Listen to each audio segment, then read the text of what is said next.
जय हिंद साथियों, कक्षा 12 के इतिहास के 5वें अध्याय में आपका स्वागत है। यात्रियों के नज़रिए। इस अध्याय का जो अंतिम बचा हुआ पार्ट है उसको आज हम लास्ट इस भाग में कर रहे हैं। इसमें देखिए, एक विचित्र देश, छोटा सा पार्ट बचा हुआ है। 1440 के दशक में, 1440 से 10 साल और दशक में लिखा गया, 1440 से 1450 का जो समय है, अब्दुल रज्जाक ने अपना यात्रा वृतांत लिखा, जिसमें संवेग और बोधनों का एक रोचक मिश्रण है, जिसमें भाव भंगिमा, भाव विभोरों से भरा हुआ एक मिश्रण दिया हुआ है, जो रोचक जानकारी दी हुई है। एक और केरल का कालीकट, जिसे आज कोझिकोड के नाम से जाना जाता है, बंदरगाह है, उसने जो वहाँ देखा उसे प्रशंसनीय नहीं माना, उसको अच्छा नहीं माना, प्रशंसा के योग्य नहीं माना। यहाँ एक ऐसे लोग बसे हुए थे जिनकी कल्पना मैंने कभी नहीं थी। उसने कहा कि भी ऐसे लोग यहाँ बसे हुए, इसकी मैंने इस बारे में कभी भी कोई कल्पना नहीं की थी। इन लोगों को उसने एक विचित्र देश बताया कि भाई ये बड़ा विचित्र देश है, यहाँ के लोग बड़े विचित्र हैं। कालांतर में, बाद में अपने भारत के यात्रा के दौरान वह मंगलोर आया। मंगलोर जो है कर्नाटक में, बेंगलोर के पास का स्थान है। पश्चिमी घाट को उसने पार किया। यहाँ उसने एक मंदिर देखा जिसने उसे प्रशंसा से भर दिया। उस मंदिर को देखकर वह बहुत ही आत्मविभोर हुआ, बहुत खुश हुआ। मंगलोर से 9 मील के भीतर ही मैंने एक ऐसा पूजा स्थल देखा जो पूरे विश्व में अतुलनीय है। वो कहता है कि मंगलोर के पास उसने एक ऐसा मंदिर देखा जो पूरे विश्व में ही अतुलनीय है, जिसकी किसी के साथ तुलना नहीं की जा सकती, बहुत प्रशंसा के योग्य है। यह वर्गाकार था, वर्ग के आकार में था, जिसका प्रत्येक भुजा लगभग 10 गज और ऊंचाई 5 गज थी, और जो 4 द्वार मंडपों के साथ पूरी तरह से ढले हुए कांसे से ढका हुआ था। ये उसका उसने विवरण दिया। प्रवेश द्वार, जो उसका एंट्री द्वार था, के द्वार मंडप में सोने की बनी एक मूर्ति थी जो मानव आकृति जैसी और आदमकद थी, यानी कि मनुष्य के आकार की वो बनी हुई थी, सोने की। इसकी दोनों आँखों में काले रंग के माणिक, आँखें जो थी, माणिक जो उस समय के बहुमूल्य रत्न और जो कीमती पत्थर होते थे, इतनी चतुराई से लगाए गए थे कि ऐसा प्रतीत होता था मानो वह देख सकती हो। इस कल्प, शिल्प और कारीगरी के क्या कहने, इसकी वो इतनी भूरी भूरी प्रशंसा वो करता है कि यहाँ बहुत ही एक अच्छी कृति बनाई हुई है। इस मंदिर को देखकर, उस आदमकद जो प्रतिमा थी द्वार पर, उसको देखकर, उसकी आंखें देखकर उसकी वह बहुत ही प्रशंसा करता है। बर्नियर तथा अपविकसित पूर्व।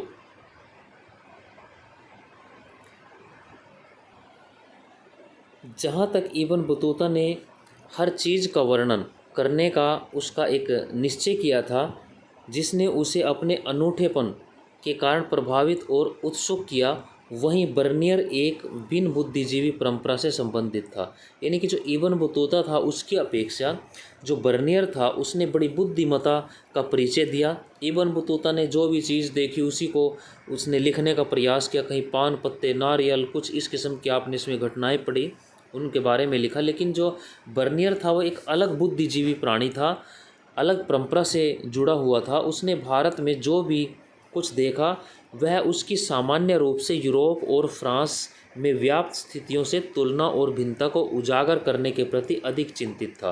यानी कि बर्नियर ने जो यहाँ भारत में देखा उसकी यूरोप के साथ, खासतौर से फ्रांस के साथ उसने तुलना की, उनकी अच्छाई बुराई उसको बताने का प्रयास किया। विशेष रूप से वे परिस्थितियाँ जिन्हें उसने अवसादकारी पाया, अवसादकारी जो अच्छी न लगी हो, उसको तनाव देने वाली जो लगी, उसका विचार नीति निर्माताओं और बुद्धिजीवी वर्ग को प्रभावित करना था बर्नियर का, ताकि यह सुनिश्चित किया जा सके कि वे ऐसे निर्णय ले सके जिन्हें वह सही मानता था। यानी कि जो बर्नियर था, बर्नियर का मुख्य उद्देश्य एक जो यूरोप का बुद्धिजीवी वर्ग था उसको प्रभावित करने का भी था। इसीलिए वो यूरोप के साथ तुलना करता है, भारत को हीन दिखाने का प्रयास भी करता है। बर्नियर का जो ग्रंथ है travels in the Mughal empire, हमने पहले वीडियो में इसके बारे में बात की थी, अपने गहन प्रेक्षण, आलोचनात्मक अंतर्दृष्टि और गहन चिंतन के लिए उल्लेखनीय है। जो travel in the Mughal empire है बर्नियर का ग्रंथ, उसमें गहन चिंतन दिया हुआ है, आलोचनात्मक दृष्टिकोण दिया है कि कुछ चीज़ों की आलोचना की गई है जो अच्छी नहीं लगी उसको, गहन चिंतन उसके अंदर दिया है। उसके वृत्तांत में की गई चर्चाओं में मुगलों के इतिहास को इस प्रकार के वैश्विक ढांचे में स्थापित करने का प्रयास किया गया है। जो मुगलों का इतिहास है उसको वैश्विक, जो विश्व के साथ उसकी तुलना करके उसकी कुछ स्थितियों को बताने का प्रयास किया उसने। वह निरंतर मुगलकालीन भारत की तुलना यूरोप से करता रहा। यूरोप के साथ वो हर चीज़ की तुलना की उसने, सामान्यतः यूरोप की श्रेष्ठता को रेखांकित करते हुए, और वहाँ उसने यूरोप को अधिक महत्व दिया, भारत को निम्न दिखाया। उसका भारत का जो चित्रण था द्विविपरीतता के नमूने पर आधारित है, जहां भारत को यूरोप के प्रतिलोम के रूप में दिखाया गया या फिर यूरोप का विपरीत जैसा दिखाया उसने। कुछ इतिहासकार परिभाषित करते हैं, यानी कि उसने जो भारत और यूरोप की तुलना की तो उसने भारत को निम्न दिखाया, यानी कि यूरोप और भारत को पूरी तरह से अपोजिट, एक दूसरे के विरोधी दिखाया। द्विविपरीत का मतलब एक दूसरे के विपरीत थे। जो दोनों देश थे, यूरोप या फ्रांस एक, और भारत उनसे अलग था, पूरी तरह से उल्टे थे, विपरीत उनको दिखाने का उसने प्रयास किया। उसने जो भिन्नताएं महसूस की उन्हें भी पदानुक्रम के अनुसार क्रमबद्ध किया, जिससे भारत पश्चिमी दुनिया को निम्न कोटि का प्रतीत हो। तो जो भी चीज़ें भिन्नताएं उसको लगी वो सारी एक एक स्टेप बाय स्टेप उनको रेखांकित किया, और उसमें ये दिखाने का प्रयास किया कि पश्चिमी दुनिया को, कि पश्चिम दुनिया के जो विद्वान है वो देखें जो भारत है वो निम्न कोटि का है, ऐसा उसने दिखाने का यहाँ पर प्रयास किया। भूमि का स्वामित्व, इस प्रश्न को देखिए। बर्नियर के अनुसार भारत यूरोप के बीच जो मूल भिन्नताएं हैं उनमें से एक भारत में निजी भू स्वामित्व का अभाव है, कि भाई यहाँ जो सारी ज़मीन है वो राजा की है, लोगों को निजी भूमि रखने का अधिकार नहीं है, भूमि के मालिक नहीं है। उसका निजी स्वामित्व के गुणों में दृढ़ विश्वास था कि प्रत्येक व्यक्ति को निजी संपत्ति का अधिकार होना चाहिए। उसने भूमि पर राज्य के स्वामित्व को राज्य और उसके निवासियों दोनों के लिए हानिकारक माना, कि उसने ये कहा कि भारत में जो ज़मीन है वो सारी राजा की है, तो ये राजा के लिए भी अच्छी नहीं है और यहाँ के जो निवासी हैं उनके लिए भी अच्छी नहीं है। उसे यह लगा कि मुग़ल साम्राज्य में सम्राट सारी भूमि का मालिक था, जो इसे अपने अमीरों के बीच में बांट देता था। इस अर्थव्यवस्था और समाज के लिए अनर्थकारी परिणाम होते थे। अनर्थ बुरा, लाभकारी ना होना।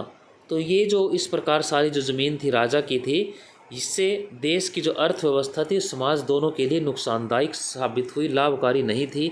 इस प्रकार का अवबोधन जो है बर्नियर तक ही सीमित नहीं था।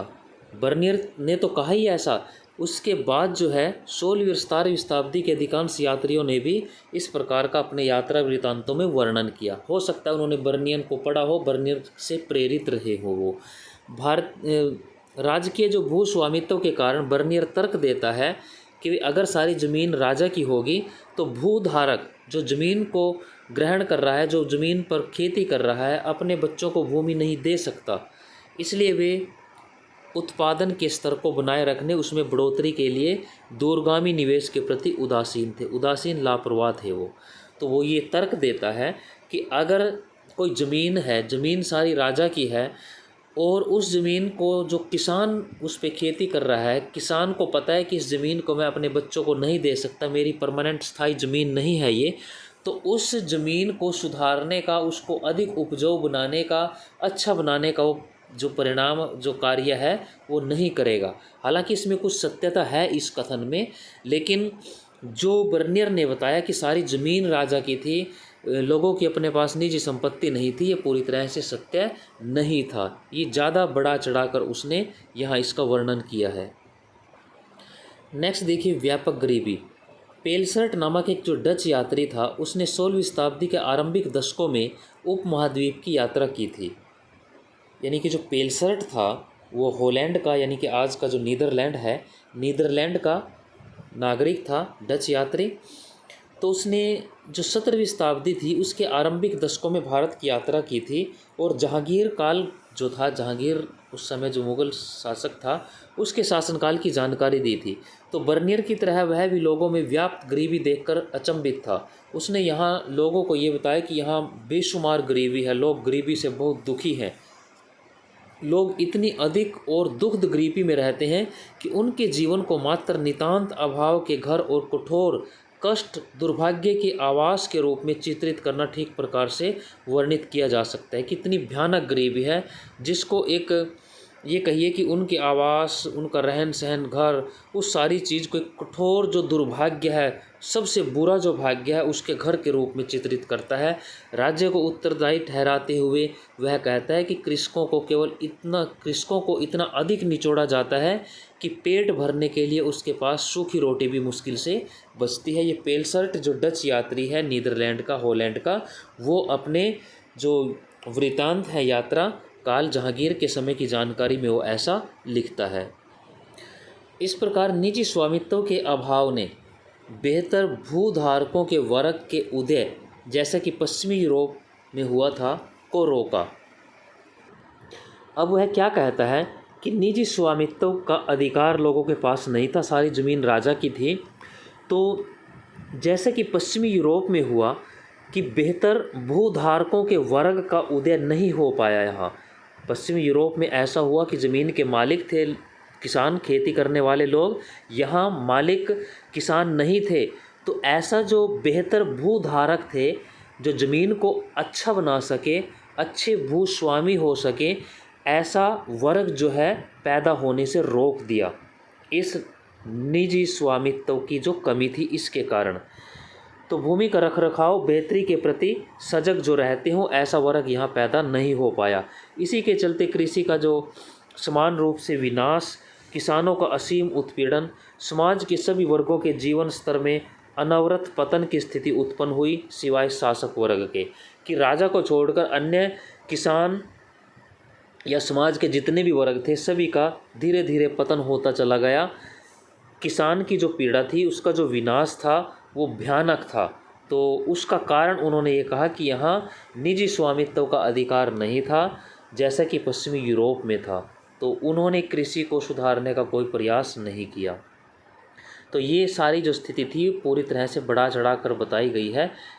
समस्याएं थी, इससे मिलती जुलती थी, लेकिन समस्या इतनी गंभीर नहीं थी जितनी कि यहाँ दिखाई गई है। सारी ज़मीन राजा की थी, ऐसा नहीं था।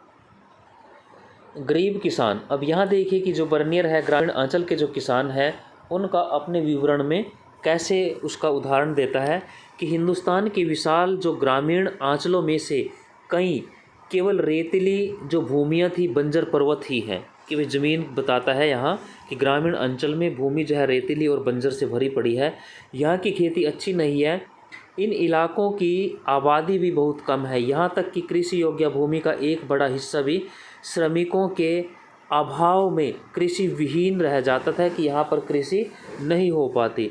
इनमें से कुछ श्रमिक गवर्नरों द्वारा किए गए बुरे व्यवहार के फलस्वरूप मर जाते थे। कि यहाँ पर के जो किसान थे, जो श्रमिक थे, उनका शोषण होता था। जो गवर्नर होते थे वो बुरी तरह से उनके साथ यातना उनको देते थे, मार देते थे उनको। गरीब लोग अपने लोभी जो स्वामी थे, मालिक जो थे, उनकी मांगों को पूरा करने में असमर्थ हो जाते थे। तो उन्हें न केवल जीवन निर्वाह के साधनों से वंचित होना कर दिया जाता था, बल्कि उन्हें अपने बच्चों से भी हाथ धोना पड़ता था। उनके बच्चे भी मर जाते थे, जिन्हें दास बनाकर ले जाया जाता था। यानी कि शोषण इतना अधिक था कि उनके बच्चों को दास बना लिया जाता था, अपने बच्चों से वो हाथ धो बैठते थे। इस प्रकार ऐसा होता था कि इस अत्यंत निरंकुशता से हताश हो किसान गांव छोड़कर चले जाते थे। ऐसी परिस्थितियों से जो किसान थे वो निराश होकर उस गांव को छोड़कर दूसरे स्थान पर चले जाते थे। ऐसी स्थिति किसानों की जो बर्नियर है वो बताता है। इस उदाहरण में बर्नियर राज्य और समाज से संबंधित यूरोप में प्रचलित तत्कालीन विवादों में भाग ले रहा था। उसका प्रयास था कि मुगल कालीन भारत से संबंधित उसका विवरण यूरोप में उन लोगों के लिए एक चेतावनी का कार्य करेगा जो निजी स्वामित्व की अच्छाइयों को स्वीकार नहीं करते। वो अपने यूरोप के राजाओं को, वहाँ के लोगों को भी ये एक चेतावनी देता है कि जो यूरोप की जो व्यवस्था है, अगर उसमें विश्वास नहीं है, जो निजी स्वामित्व है, जो उसमें विश्वास नहीं करता, उसकी अच्छाइयों को नहीं देखता, तो उनको भारत के इस उदाहरण से सीखना चाहिए। क्योंकि निजी स्वामित्व को प्रबल समर्थक था यूरोप में। वो चाहता था कि ये स्थिति बनी रहे। जैसा उसने भारत में लिखा कि भारत में निजी स्वामित्व का अभाव है, ऐसी स्थिति यूरोप में ना हो, तो इसके खिलाफ वो चेतावनी भी देता है। इसी के विस्तार के रूप में बर्नियर भारतीय समाज को दरिद्र लोगों के समरूप जनसमूह से बना वर्णित करता है, जो एक बहुत अमीर और शक्तिशाली शासक वर्ग जो अल्पसंख्यक होते थे के द्वारा अधीन बताया जाता है। यानी कि भारतीय समाज को पूरी तरह से दरिद्रहीन एक जनसमूह के रूप में दिखाता है, और जो अमीर लोग हैं, शक्तिशाली शासक जो वर्ग है, वो अल्पसंख्यक बहुत गिने चुने लोग हैं, उनके द्वारा शोषित बताता है। गरीबों में सबसे गरीब, अमीरों में सबसे अमीर व्यक्ति के बीच नाम मात्र का कोई भी सामाजिक मध्यम वर्ग नहीं है। बर्नियर बहुत विश्वास से कहते हैं कि भारत में मध्यम की स्थिति के लोग नहीं हैं, कि भारत में या तो बहुत अधिक गरीब हैं या बहुत अधिक अमीर या बहुत अधिक गरीब हैं, तो इनके बीच में कोई भी मध्यम वर्ग नहीं है जैसा कि यूरोप में होता है। इस स्थिति को बर्नियर ने बहुत ही बढ़ा चढ़ाकर भारत को दीनहीन दरिद्र दिखाने का प्रयास किया। ये एक किसान का चित्र दिखाया है। 19वीं शताब्दी में ऐसे चित्रों ने अपरिवर्तनशील जो ग्रामीण समाज है उसकी दृढ़ता धारणा को दृढ़ कर दिया। ये एक चित्र दिया हुआ है किसान का। यूरोप के लिए चेतावनी। बर्नियर एक यूरोप के शासकों को चेतावनी देता है कि मुग़ल जो ढांचा है भारत में जो उसने देखा उसका अनुसरण ना करें। अगर उसका अनुसरण किया तो क्या होगा। उनके राज्य इस प्रकार अच्छी तरह से जुते और बसे हुए हैं, इतनी अच्छी तरह से निर्मित, इतने समृद्ध, इतने सुशिष्ट, फले फूलते नहीं रह जाएंगे जैसा कि हम उन्हें अब देखते हैं। वो ये कहता है कि अगर यूरोप में मुग़ल शासन जो भारत में है उस ढांचे को अपनाया, उस स्थितियों को अपनाया, तो उनकी स्थिति बदल जाएगी, पूरी तरह से नष्ट हो जाएगा सब कुछ। दूसरी दृष्टि से हमारे जो शासक हैं अमीर और शक्तिशाली हैं, हमें यह स्वीकार करना चाहिए कि उनकी और बेहतर राजसी ढंग से सेवा हो। वे जल्द ही रेगिस्तान या निर्जन स्थानों के भिखारियों के क्रूर लोगों के राजा बनकर रह जाएंगे, जैसा कि वे उनके विषय में मैंने मुग़ल शासन के बारे में वर्णन किया है। यानी कि मुग़ल शासन के भारत के बारे में उसने बताया है कि वो दरिद्र गरीब भिखारियों के राजा बन के रह जाएंगे अगर उन्होंने मुग़लिया जो ढांचा है भारत का उसको अपनाया। हम उन महान शहरों और नगरों को खराब हवा के कारण न रहने योग्य अवस्था में पाएंगे, विनाश की स्थिति में, जिसके जीर्णोद्धार की किसी को चिंता नहीं है। वह टीले, झाड़ियाँ, घातक दलदल से भरे खेत, जैसा कि पहले ही बताया गया है। ये इसमें मुग़ल जो ढांचा है भारत का, उसकी शासकों को, यूरोप के शासकों को चेतावनी देता है कि इस मुग़ल ढांचे का अनुसरण ना करें वो। तो ये एक चेतावनी देता है। अब नेक्स्ट देखिए, तो बर्नियर ने मुग़ल साम्राज्य को इस रूप में देखा, इसका राजा भिखारियों और क्रूर लोगों का राजा था। यानी कि बर्नियर ने मुग़ल साम्राज्य को, यहाँ के राजा को किस रूप में देखा, वो भिखारी और क्रूर लोगों का राजा है। इसके शहर और नगर विनिष्ट तथा खराब हवा से दूषित है, रहने के योग्य नहीं है, शहर नष्ट हो रहे हैं, खराब हवा, दूषित गंदी हवा है यहाँ। इसके जो खेत हैं झाड़ीदार और घातक दलदल से भरे हुए हैं। इसका मात्र एक ही कारण है, राजकीय भूस्वामित्व की सारी ज़मीन जो है यहाँ राजा की है। ये सारा कारण वो इसका बताता है। आश्चर्य की बात यह है कि एक भी सरकारी मुग़ल दस्तावेज़ यह इंगित नहीं करता कि राज्य ही भूमि का एकमात्र स्वामी था, ऐसा कहीं भी। उदाहरण के लिए 16वीं शताब्दी में अकबर के शासनकाल का सरकारी इतिहासकार अबुल जो फजल है, अबुल फजल सरकारी जो इतिहासकार था अकबर का, वह राजस्व को राजत्व का पारिश्रमिक बताता है, राजत्व का पारिश्रमिक बताता है जो राजा द्वारा अपनी प्रजा को सुरक्षा प्रदान करने के बदले में की गई मांग प्रतीत होता है, न कि अपने स्वामित्व वाली भूमि से लगान। तो जो अबुल फजल है वो ये बताता है कि राजा जो लोगों से राजस्व वसूल कर रहा है वह अपनी प्रजा की सुरक्षा के बदले उनसे अपनी एक पारिश्रमिक जिसको बोलते हैं काम के बदले पैसा वेतन वो उस रूप में दिखा रहा है कि भी राजा यहाँ के लोगों को, कृषि को, फसलों को, जनजीवन जनमाल की सुरक्षा करता है। उसकी सुरक्षा की एवज में वो उनसे मेहनतनामा वसूलता है, ना कि स्वामित्व वाली भूमि का लगान। अब बर्नियर उसको जो राजा लेता था उसको ऐसा मानता है कि शायद यहाँ की जो ज़मीन है उसका टैक्स सरकार या राजा ले रहा है। ऐसा संभव है कि यूरोपीय यात्री ऐसी मांगों को लगान मानते थे इस प्रकार, क्योंकि भूमि राजस्व की मांग अक्सर बहुत अधिक होती थी। भूमि जो राजस्व होता था उसका बहुत ज़्यादा अधिक कीमत होती थी, लेकिन असल में यह न तो लगान था न ही भूमि कर था, बल्कि उपज पर लगने वाला कर था। क्योंकि सरकारी ज़मीन नहीं थी तो सरकारी ज़मीन इस दस्तावेज़ से ये होता है कि सरकारी ज़मीन नहीं थी। अधिकतर जो जानकारी इस प्रकार बर्नियर के विवरणों ने 18वीं शताब्दी से पश्चिमी विचारकों को प्रभावित किया। बर्नियर ने जो लिखा उसने लोगों को, जो पश्चिमी विचारक थे 18वीं शताब्दी के सदी के, उनको बड़ा प्रभावित किया। जैसे फ्रांसीसी जो दार्शनिक था मॉन्टेस्क्यू, उसने भी अपने यात्रा वृत्तांत में प्राच्य निरंकुशवाद के सिद्धांत को विकसित करने में प्रयोग किया इसका, जिसके अनुसार एशिया यानी कि प्राच्य पूर्व शासक अपनी प्रजा के ऊपर निर्बाध प्रभुत्व का उपभोग करते थे। यानी कि जो एशिया या भारत के जो राजा हैं वो अपनी प्रजा के ऊपर एक निरंकुश डिक्टेटरशिप के रूप में, तानाशाह के रूप में अपना जो शासन था उसको चलाते थे, जिससे दासता और गरीबी की स्थितियों में रखा जाता था आम लोगों को। इस तर्क का आधार यह था कि सारी भूमि पर राजा का स्वामित्व होता था। यह भी मॉन्टेस्क्यू भी ऐसे ही कहता है, तथा निजी स्वामित्व में नहीं थी। जो ज़मीन थी वो निजी स्वामित्व में नहीं थी, क्योंकि मॉन्टेस्क्यू जो था वो भी बर्नियर से प्रेरित था। इस दृष्टिकोण के अनुसार राजा और उसके अमीर वर्ग को छोड़कर प्रत्येक व्यक्ति मुश्किल से गुजर बसर कर पाता था, ऐसा वो बताता है।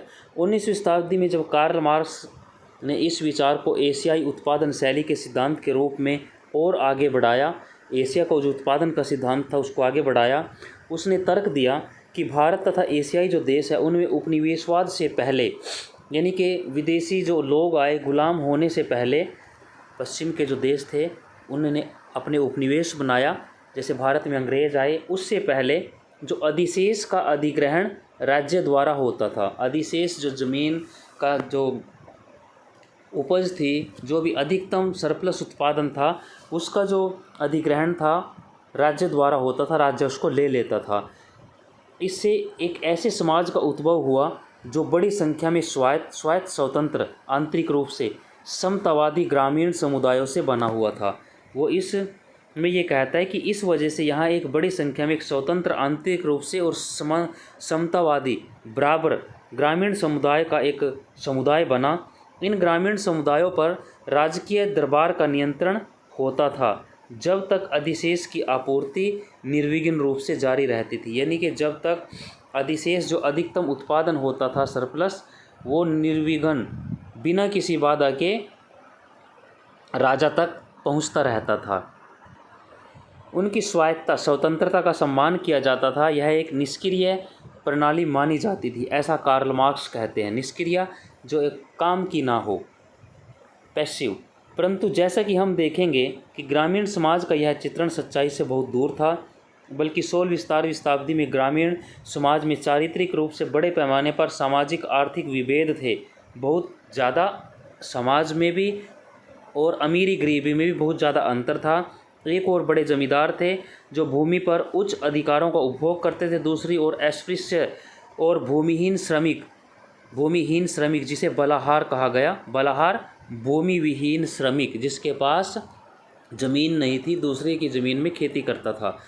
इन दोनों के बीच में किसान में बड़ा किसान था जो किराए के श्रम का प्रयोग करता था और माल उत्पादन में लगा रहता था। साथ ही अपेक्षाकृत छोटे किसान भी थे जो मुश्किल से निर्वहन लायक उत्पादन कर पाते थे।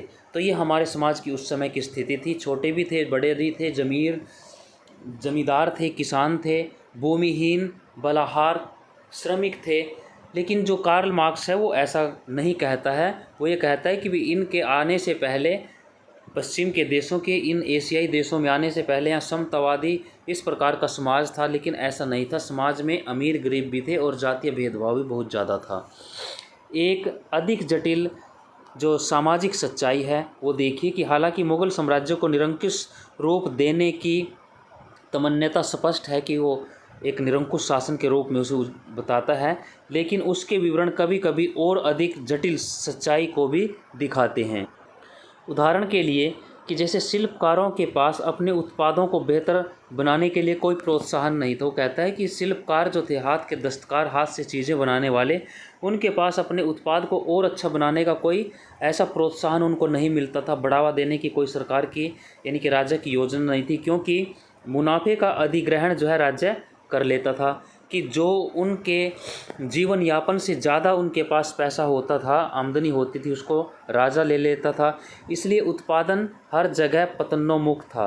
पतनोन्मुख का मतलब पतन हो रहा था, नष्ट हो रहा था, जो उत्पादन पर किसी का ध्यान नहीं था।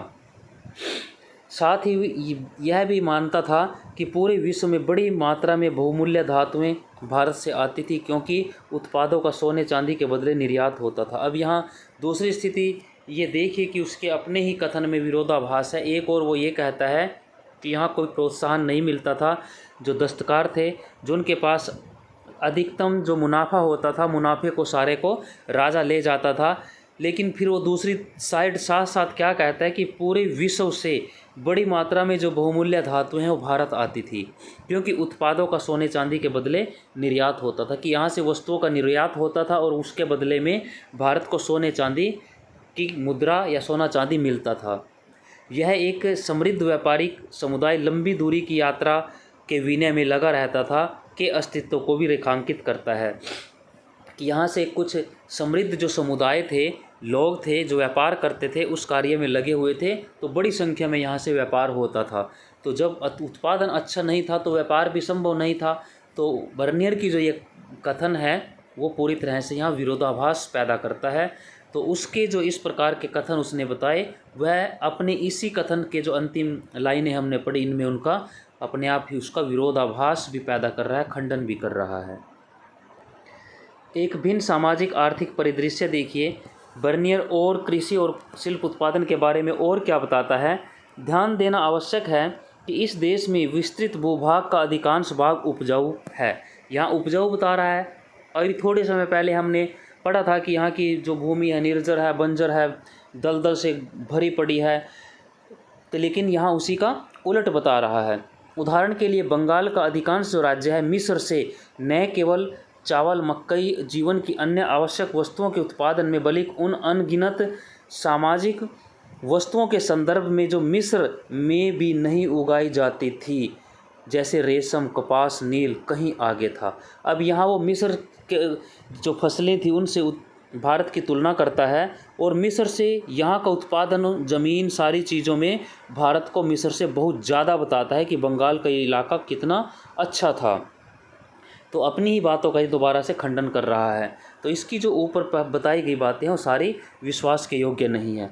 भारत में कई ऐसे भाग भी थे जहाँ जनसंख्या पर्याप्त है, भूमि पर खेती अच्छी होती है, जहाँ एक और शिल्पकार जो हालांकि मूल रूप से आलसी होता है। अब पहले कृषि के बारे में बताया कि खेती अच्छी होती है, उपजाऊ ज़मीन है, जनसंख्या है। अब शिल्पकार के बारे में बताता है। अभी ऊपर बता रहा था कि शिल्पकार थे, उनकी स्थितियाँ बहुत गंदी थी, प्रोत्साहन नहीं मिलता था। बाद में उसने बताया कि जो व्यापार था बड़ा उन्नत था। अब जब शिल्पकार ही नहीं थे, उत्पादन नहीं, तो व्यापार किस चीज़ का होता था?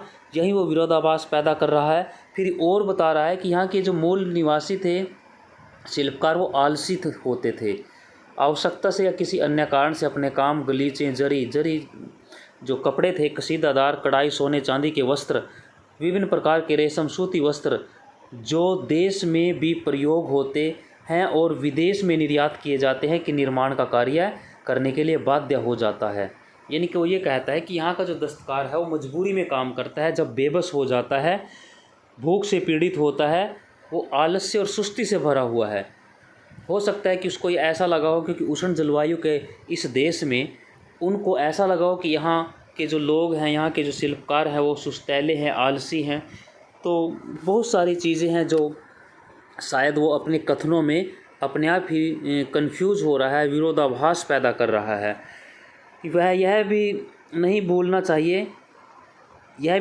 चाहिए कि पूर्व विश्व के सभी भागों में संचलन के पश्चात सोना और चांदी भारत में आकर कुछ हद तक खो जाता है, कि सारे देश से उस समय विश्व में भारत से बनी इन चीज़ों का निर्यात होता था, ख़ासतौर से कपड़े का, मसालों का। ये ऊपर आपने इतने प्रकार के कपड़े भी पढ़े। तो उसके बदले में सोना चांदी भारत में आता था और वो भारत का ही बन के रह जाता था। तो भारत अमीर बन रहा था, सोना चांदी विदेशों का भारत में आ रहा था। तो बर्नियर जो सारा कुछ लिख रहा है वो सारा सत्यता से पूरी तरह से परे है।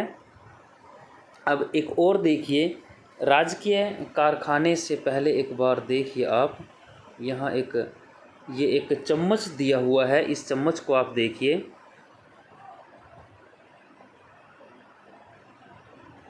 ये एक चम्मच दिखाया है, सोने का चम्मच है जिसमें पन्ने और मणिक जड़े हुए हैं। मुगल कालीन शिल्पकारों की खास दक्षता का एक नमूना है। ये एक सोने का चम्मच इस पिक्चर में दिखाया गया है, जिसमें पन्ने और मणिक, जो नीलम पन्ने जो होते हैं, कीमती पत्थर, रतन, उनसे इसको निर्मित बताया गया है। राजकीय कारखाने, देखिए बर्नियर क्या कहता है। बर्नियर एकमात्र ऐसा इतिहासकार है जो राजकीय कारखानों की कार्यप्रणाली का भी वर्णन करता है। कई स्थान पर बड़े कक्ष दिखाई देते हैं जिन्हें कारखाना अथवा शिल्पकारों की कार्यशाला कहा गया है, जहां चीज़ों का निर्माण होता है। कारखाना या शिल्पकार, उसको कार्यशाला कहा गया।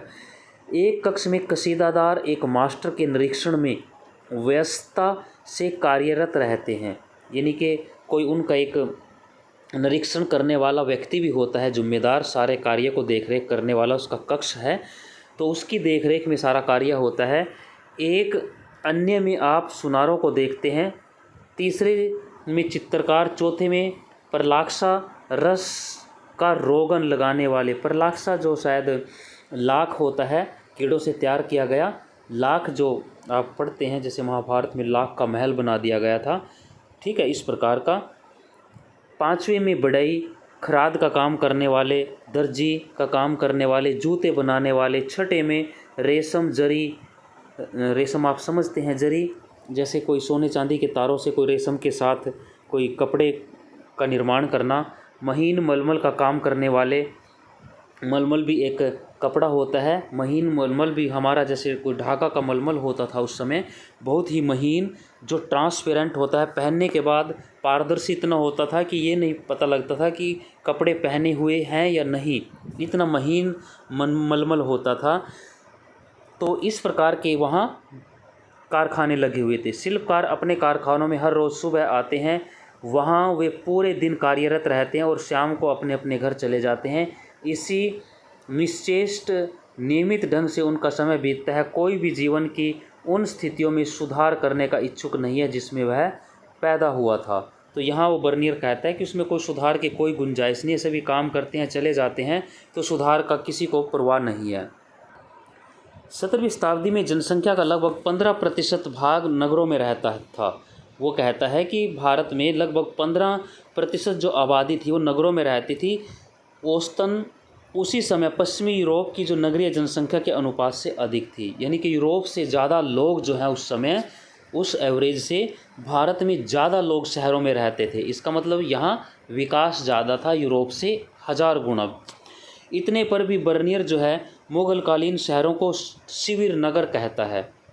अब एक तरफ तो ये बताया गया है कि यूरोप से ज़्यादा यहाँ शहरीकरण था, शहरों में लोग ज़्यादा रहते थे, यूरोप में गांव में ज़्यादा रहते थे इस समय, लेकिन फिर भी वो यहाँ की जो नगरीय व्यवस्था थी उसको शिविर नगर कहते थे, जिससे उसका आशय यह था कि उन नगरों से था जो अपने अस्तित्व और बने रहने के लिए राजकीय शिविर पर निर्भर रहते थे, यानी कि जहाँ राजा जाता था वहाँ नगर बस जाता था, टेंट, तंबू, महल, और जितने समय तक राजा का निवास वहाँ रहता था वो शहर बसा रहता था। जब राजा वहाँ से दूसरे स्थान पर वह लौट जाता था तो वो धीरे धीरे समाप्त हो जाता था। इसको शिविर नगर कहा गया। उनका विश्वास था कि राजकीय दरबार के आगमन के साथ ही अस्तित्व में आता था, शहर लगता था, इसके बाद कहीं और चले जाने के बाद तेज़ी से ये नष्ट हो जाता था। उसने यह भी समझाया कि इनकी सामाजिक और आर्थिक नींव व्यवहार्य नहीं थी, ये राजकीय प्रेशर पर आधारित होते थे। यानी कि कोई इनके साथ सामाजिक आर्थिक कोई ढांचा विकसित नहीं हो पाता था, टेम्परेरी थे, अस्थायी तौर पर ये बनते थे और राजकीय आश्रय से ही, राजा के साथ, राजा के पैसे से ही ये शहर बसते थे और उसी के साथ जाने के साथ ये समाप्त हो जाते थे, ऐसा वो कहता है। भूस्वामित्व के प्रश्न की तरह ही बर्नियर एक अति सरलीकृत चित्रण प्रस्तुत कर रहा है। वास्तव में सभी प्रकार के नगर अस्तित्व में थे। जैसा उसने शिविर नगर बताया कुछ ऐसा होता था, लेकिन जैसा वो बता रहा है पूरा ऐसा नहीं था। उत्पादन केंद्र यहाँ शहरों के रूप में विकसित थे, व्यापार नगर थे, बंदरगाह नगर थे, धार्मिक नगर थे, तीर्थ स्थान आदि, ये इस प्रकार के नगर भारत में बने हुए थे जो इन गतिविधियों से भारत में विकसित हुए थे। उत्पादन के केंद्र थे, व्यापार के कारण शहर बसे हुए थे, बंदरगाह के साथ शहर बसे हुए थे, धार्मिक कोई तीर्थ स्थान थे वहाँ नगर बसे हुए थे। इनका समृद्ध जो अस्तित्व समृद्ध व्यापारिक समुदायों और व्यावसायिक वर्गों के अस्तित्व का सूचक है। तो ये पूरी तरह से जो ऊपर बर्नियर ने विवरण दिया है वो पूरी तरह से सत्य नहीं है। व्यापारी अक्सर मजबूत सामुदायिक बंधुत्व के संबंधों से जुड़े होते थे। आपस में समुदाय जो उनका जातीय बंधुत्व का जो एक भाव था उससे बहुत ही संगठन के रूप में बहुत ही कठोरता से जुड़े होते थे, अपनी जाति या व्यावसायिक गतिविधियों के माध्यम से, जाति के माध्यम से भी, और अगर पूरी जाति एक ही जैसा व्यवसाय करती थी तो उस व्यावसायिक रूप से भी वो जुड़े रहते थे। जैसे पश्चिमी भारत में ऐसे समूहों को महाजन कहा जाता था। महाजन पश्चिमी भारत में जैसे गुजरात का इलाका था, महाजन कहा जाता था। जैसे हमारे यहाँ बनिया शब्द आप इस प्रकार का प्रयोग करते हैं, उनके मुखिया को सेठ कहा जाता था। अहमदाबाद जैसे शहरों में सभी महाजनों का एक सामूहिक प्रतिनिधित्व व्यापारिक समुदाय के मुखिया द्वारा होता था, जिसे नगर सेठ कहा जाता था। जो इनका मुखिया होता था उसको नगर सेठ कहा जाता था। तो इस प्रकार एक बड़ा संगठित व्यापारिक समूह होता था।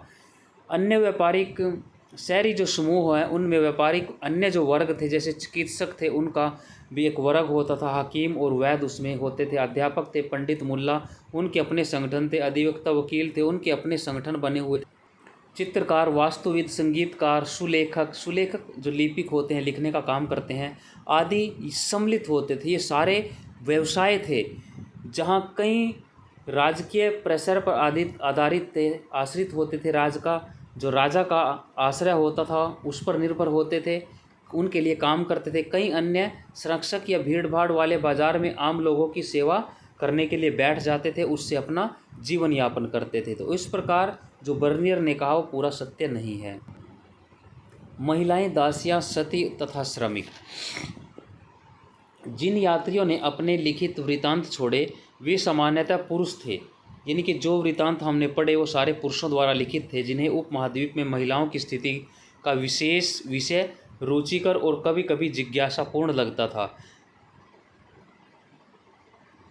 कभी कभी वे सामाजिक पक्षपात को सामान्य परिस्थिति मान लेते थे। उदाहरण के लिए बाजारों में दास किसी भी अन्य वस्तु की तरह खुले आम बेचे जाते थे, नियमित रूप से भेंट स्वरूप उन्हें दिए जाते थे।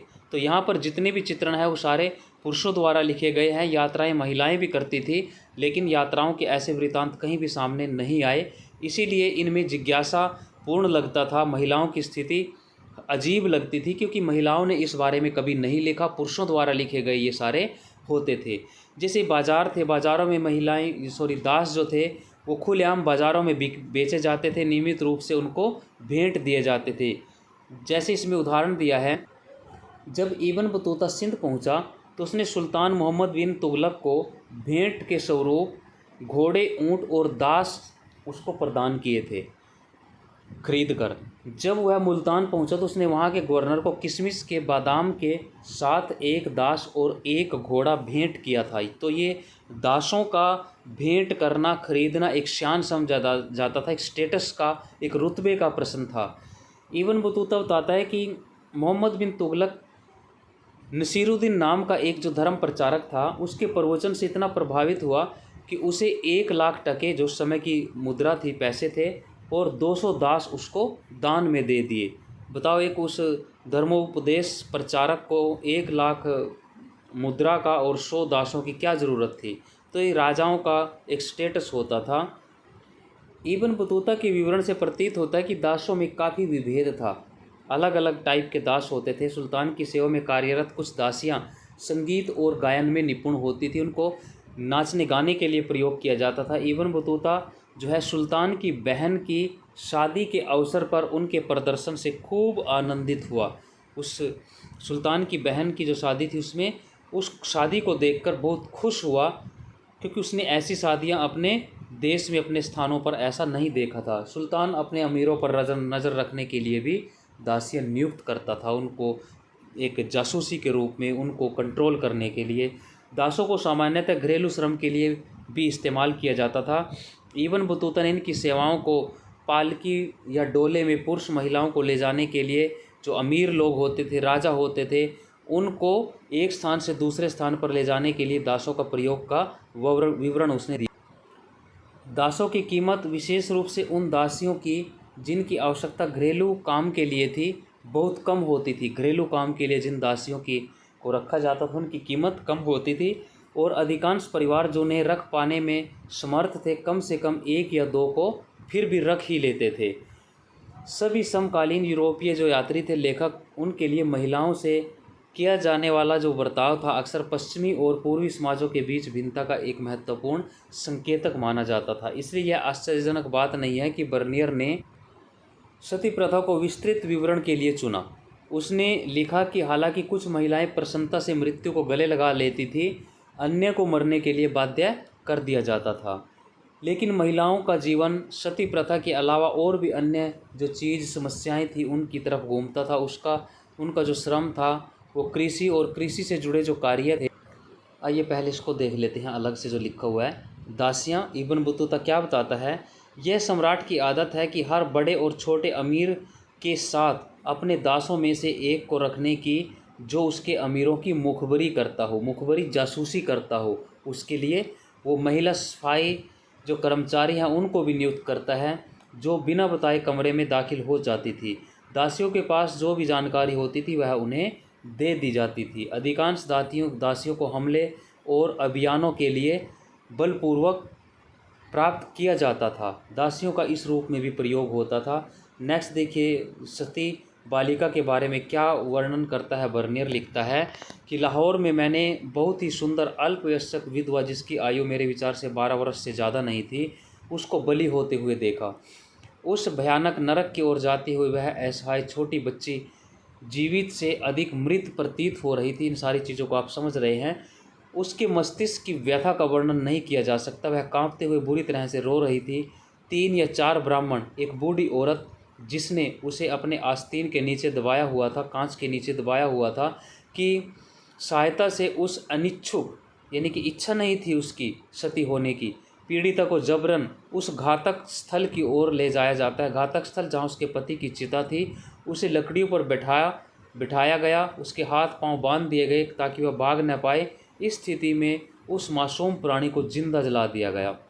मैं अपनी भावनाओं को दबाने में, उनके कोलाहलपूर्ण व्यर्थ के व्यवहार, उस क्रोध को बाहर आने से रोकने में असमर्थ था। यानी कि वो कह रहा है कि ये जो स्थिति थी इससे देखकर वो क्रोधित भी था, उसको बड़ा मतलब एक आश्चर्य हो रहा था, क्रोध आ रहा था, लेकिन दुर्भाग्य ये था कि वह उस स्थिति को रोकने में असमर्थ था। हालांकि इसमें जो उसने लिखा है ये सच बात है, ऐसा भारत में होता था। सती जो स्थितियां थी वो इसी प्रकार की थी।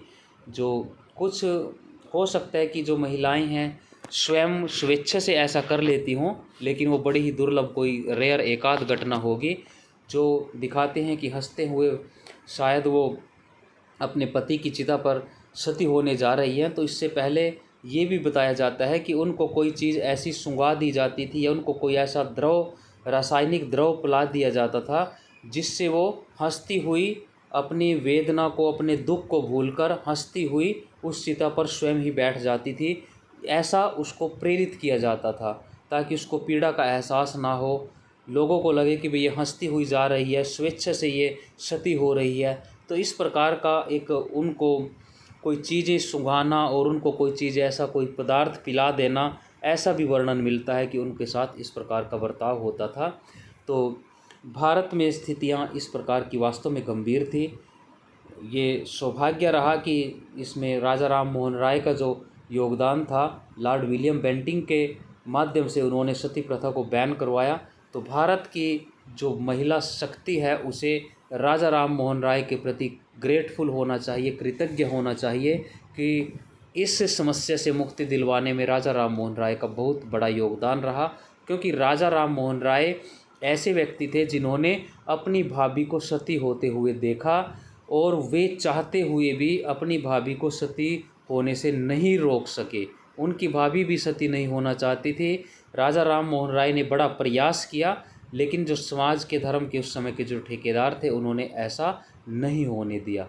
तो उसके बाद राजा राम मोहन राय ने इसको एक मिशन के रूप में लेकर लॉर्ड विलियम बेंटिंक से मिलकर भारतीय जो महिलाएं थी उनको इस पीड़ादायक स्थिति से, इस जो एक ये कहिए कि बुराई थी हमारे समाज में, कलंक थी, उसको दूर करने में योगदान दिया। इसके अलावा जो उत्पादन है और दोनों में महत्वपूर्ण संबंध था। व्यापारिक जो परिवार थे उनसे आने वाली महिलाएं व्यापारिक गतिविधियों में हिस्सा भी लेती थी, यहाँ तक कि कभी कभी वाणिज्यिक विवादों को अदालत में के सामने भी ले जाती थी। अतः यह असंभाव्य लगता है कि महिलाओं को उनके घरों तक, खास स्थानों तक सीमित रखा गया था। तो यहाँ इस प्रकार के उदाहरण दिए हैं कि जो व्यापारिक घराने थे उनमें महिलाएं व्यापारिक गतिविधियों में शामिल होती थी और अदालत तक कुछ समस्याएं, व्यापार से जुड़े कार्य जो थे उनको ले जाने का कार्य भी वो करती थी। तो आपने देखा कि यात्री वृत्तांत इन शताब्दियों में पुरुष और महिलाओं के जीवन की एक रोचक झांकी प्रस्तुत करते हैं। इन वृत्तांतों से हम बहुत सी जानकारी प्राप्त कर सकते हैं, पर इसमें सामाजिक जीवन के कई आयाम अनछुए रह गए जिनका वर्णन यहाँ नहीं हुआ। फिर एक दृष्टिकोण विशेष से देखे गए जिन्हें इन वृत्तांतों को पढ़ते हुए ध्यान में रखना आवश्यक है। साथ ही उपमहाद्वीप में पुरुषों, खासतौर से महिलाओं के अनुभव प्रेक्षण अपेक्षाकृत अज्ञात हैं, जिन्होंने समुद्रों और पर्वतों को पार किया।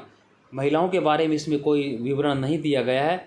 महिलाएं भी ऐसी थी जिन्होंने पुरुषों के साथ उस समय समुद्र और पर्वतों को पार किया, उपमहाद्वीप से परे क्षेत्रों में साहसिक यात्राएं भी की।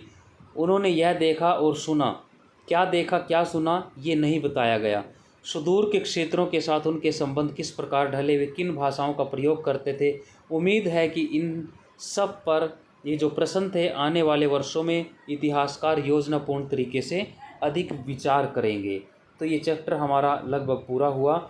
इसमें थोड़ा यहाँ एक मथुरा से मूर्ति का एक नमूना है जिसमें यात्री दिखाए गए हैं।